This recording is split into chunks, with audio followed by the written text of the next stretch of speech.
Welcome everybody, Mr. Allen here. I'm going to try to quickly run through the Desmos activities that we did over the last few days. Just sort of giving you a quick preview here of what I see when I go into Teacher Desmos, which obviously is attached to your Student Desmos. I've shuffled the names so that the people in here are not, well, I've anonymized them first and then I've shuffled them so there's no indication as to who any of these people are. But it does allow me to see sort of if somebody's been maybe having a little bit of difficulty with some of the questions, or if any of the specific tiles are tricky. This one here obviously needs a little bit of time. So I'm going to go through this pretty quickly as if I'm a student and then focus on, if I can, the questions where people struggled a bit more. So let's go ahead and switch to student mode here. So this activity basically takes us from grade 10 review through to kind of establishing grade 12 activities or grade 12 concepts that relate to those grade 10, grade 11 concepts. So the first question here basically just says, slide your, grab the A value here, move it around, get it to the point where you can see the points line up nicely. And then basically now that I've got that, move forward and it tells me my equation. So the key here is of course recognizing what the equation tells me. When I have a 0 at 2, 0, I have an x minus 2 in my equation. When I have a 0 at 6, 0, I have an x minus 6. So basically, this equation is giving me a way to calculate a y value, an f at x value, f at x being y, an f at x value where the answer is going to be 0. So obviously, if I put a 2 in here, 2 minus 2 gets me one of the zeros. A 6, when I plug it in, I get a 6 minus 6 here, and that gets me the other 0. So basically, I've established that anytime I have a 0 or an x-intercept here, also called a root, so all those three terms mean the same thing, I'm going to have that as one of my, or that basic form, let's say, as one of the zeros, one of the brackets in my factored form. So continuing on, I can sort of quickly establish that based on what I just saw, if I want to have a 4 and a 7, I must have these values, and I now have, that's my parabola. If I just kind of think it through the same way, I guess this is the first time I've had a negative root. So what I really need is x minus that negative 2. Again, I had x minus 2 to cover this root, or to establish this root. I have x minus 6 to establish this root. So I need x minus negative 2 here, or obviously x plus 2. Again, each of these brackets, when I plug one of these x values in, will calculate to 0. So I need a negative 2, or to get the negative 2 to give me a y value of 0, I need a negative 2 plus a 2. And I can see pretty quickly, I'm doing well. This one says, is it possible to drag point A to move the cubic function so there are only two roots? So I'm just kind of grabbing A, and if I move it around here, we can sort of tell that as I pull this down far enough, or if I pull this down far enough, eventually what was 3 roots, 1, 2, and 3, will become just 2. But the key here is to recognize that as I play with this, these roots get closer together, and eventually they become the same root. Sort of see here, they're really close together, just shy of negative 2 on either side, and then they become the same value. Question then asks me, what was this equation? Well, we don't usually work in decimals this way, but based on what we've seen, we know that we have to have that as one of my roots. I need to get the expression here that gives me a 0 when I put negative 1.955 in. I need the expression that gets me a 0 here when I put 1.509 in.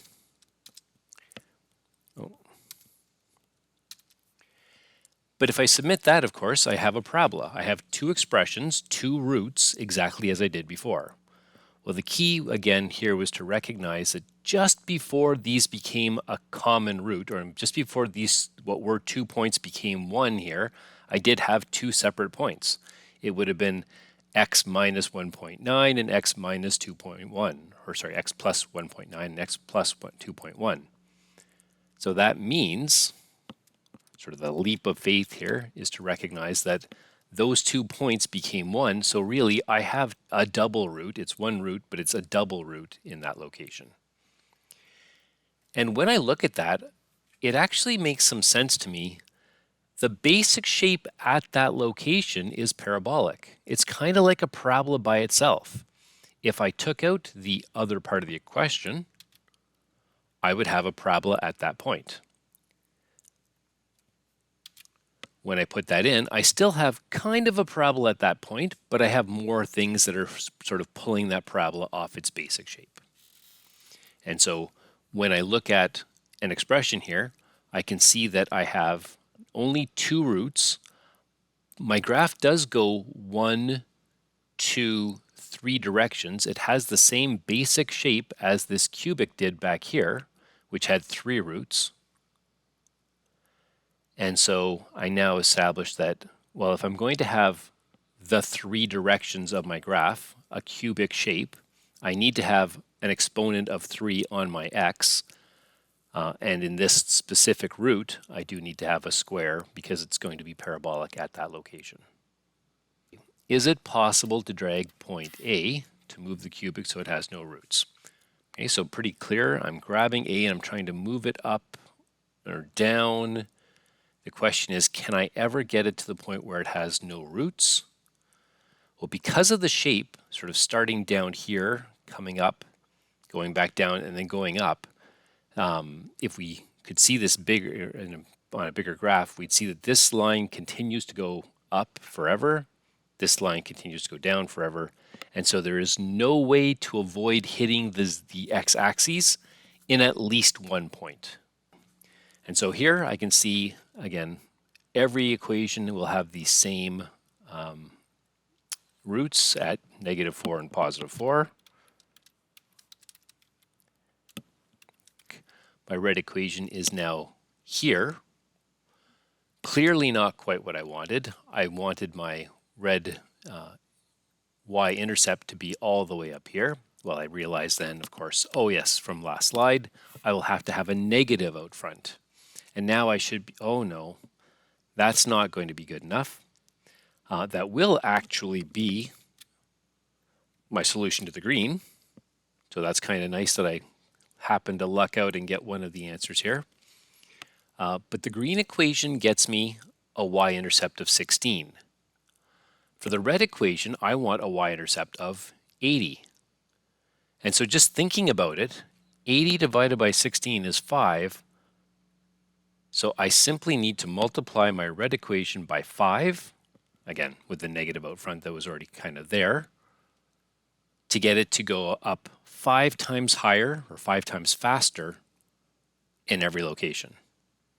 Similarly, the blue equation will be upside down, but instead of getting to the 16, I want it to get to a 48, which means it has to go 3 times faster / higher. And so there is my answer there. Once again, key values here are roots of x minus 3, which means I need an x plus 3 in my question. And I want to hit the +9, so I need an x minus 9 in there. I know based on what I've been doing, I'm going to have a negative out front, and I'll sort of see what I end up with at that point. Now, I know I want to hit these 2 points here and here. I've got a couple of points on my original graph that are key points. I can look at either one. For the y-intercept, I need to get from 27 to 4.5. With the other one here, it's a little bit easier. I can see 36 is where I want, or sorry, where I am. I want to get to 6, which means I need to go 1/6 as high in the equation as I am going kind of naturally. And there is my equation here. My second equation can be obtained basically by multiplying this out. So just sort of off the top of my head here, 1/6, kind of do it on the fly. I see I'm going to get an x squared minus 9x plus 3x, so minus 6x, and minus 27. And then basically I need to multiply that 1/6 through. So I'll have a positive x here, and I'll have a minus, no, I'll have a positive 27/6. Hopefully I didn't just embarrass myself. Yay! All good. So the basics look pretty good. I can see the student hit the first 0 here, hit the second 0 here, hit the third 0 here, and ended up with a fourth power expression, sort of recognizing that if I don't have some kind of exponent in there, my graph looks cubic. Now the thing to notice at this point is when I have an exponent of 3, so I'm going to delete this just to sort of go with the basics here. I have here an x times an x times an x. If I did expand this out, I would end up with x cubed plus or minus some number of x squareds plus or minus some number of x's. My graph is now going 1, up, down, 2, up 3 directions. The graph I want is going down 1, 2, 3, 4 directions. If we think back to our parabola,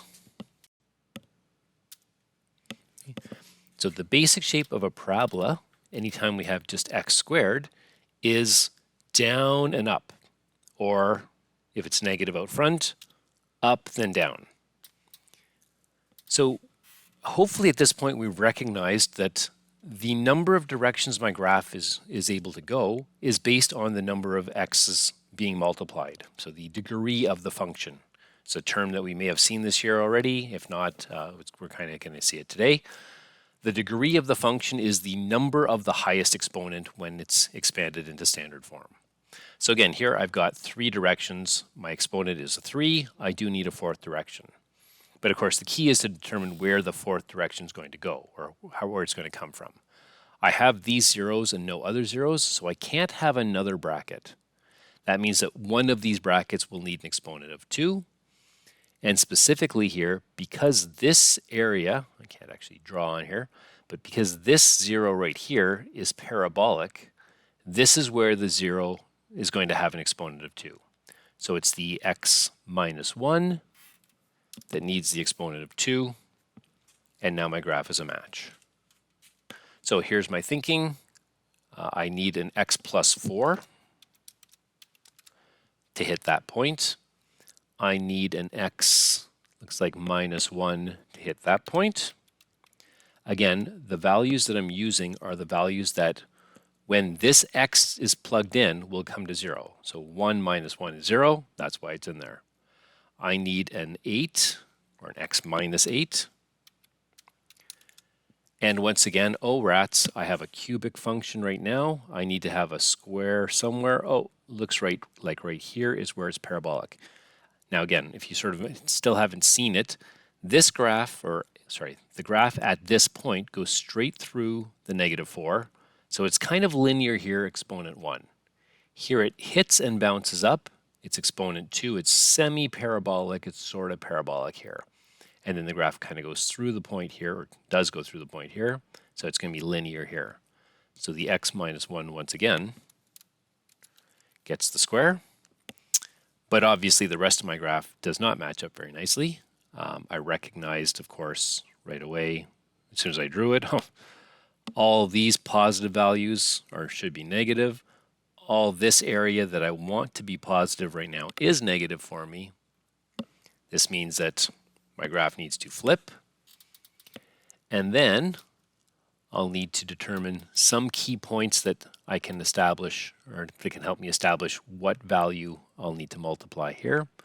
The y-intercepts are often the easiest. I have a 0, 4.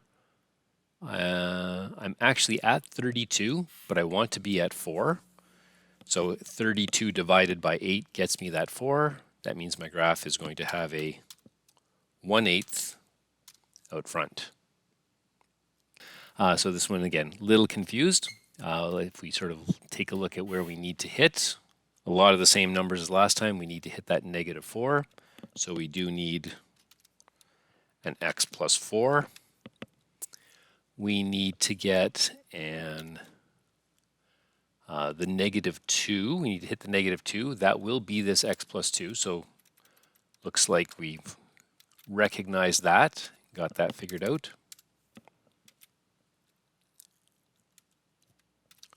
I'm going to go ahead and just turn that one off.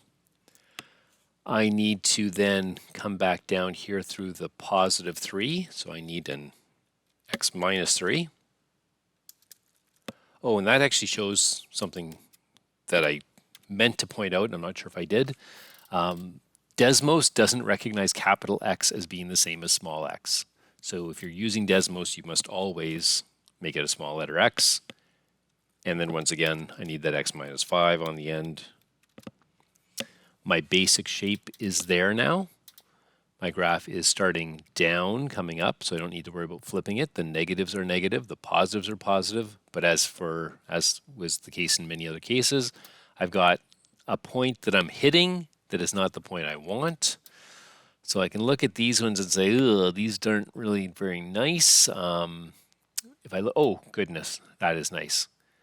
It does turn out that my y-intercepts are nice, almost as if somebody planned it that way. So now I'm hitting 240. I need to hit 600. So I need to multiply by, what is that? Double it is 480. Oh, and another 120. So I need to do 3 halves. No, not 3 halves. What did I just say? Look at me embarrassing myself live. 5 halves. Okay, we'll look at one last one here. So this is a good one to look at. I have here, if I follow this down, one direction, 2 directions coming up, and then it almost looks like 3 directions right back down. The difference though is in here, it actually does look like my graph kind of flattens out and goes back up. So this is going to be a 1, 2, flat 3, up again 4, down 5 different directions on my function, which means I'm going to need to have a 5th degree function. Sort of going from what our attempt was here, I'm going to take this out for now and just look at these zeros first. So the first 0 is at -3. We've got that handled. That's good. We have a 0 at 2. So I'll handle that. And then a 0 at 6. But again, we have 3 directions now. We need to get a 5th direction in there, or a 4th and a 5th direction in there. And the key is that right in here at the 2, my graph, because it kind of flattens out, we kind of get 3 full directions going through that 2. Up to the 2, flat at the 2, and up from the 2.